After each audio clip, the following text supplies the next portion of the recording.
Praise lord.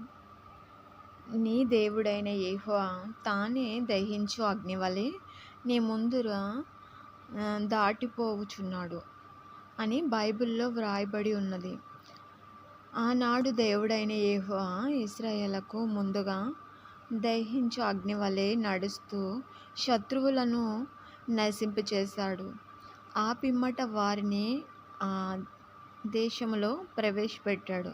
ఆ దేశమును వారికి స్వాధీనపరిచారు. ఈనాడు మన ముందుగా కూడా దేవుడు దహించు అగ్నిగా నడవగలడు. సాతాను మనపై విసిరే బాణాలను కాల్చివేయగలడు. సాతానుపై మనకు విజయము చేకూర్చగలడు. అయితే మనము ఆయన మాట వినాలి.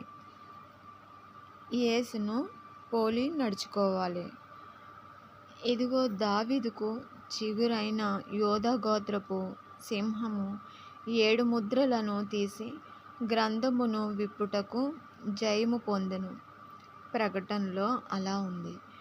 సర్వశక్తుడైన దేవుని యొక్క అద్వితీయ కుమారుడు యేసుక్రీస్తు యోధా గోత్రపు సింహముగా పరిశుద్ధాత్ముడు వర్ణిస్తున్నాడు.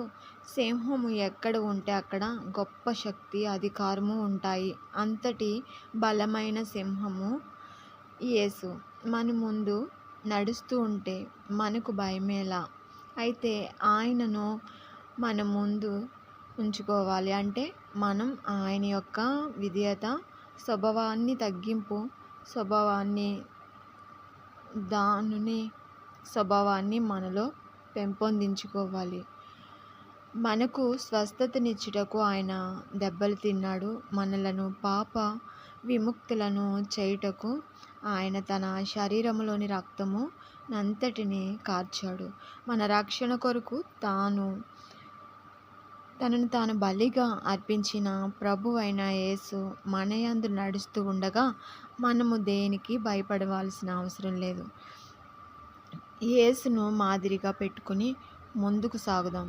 ఆయన మన ముందు నడుస్తూ మనకు దారి చూపుతూ మనలను పరలోక రాజ్యానికి చేర్చగలడు.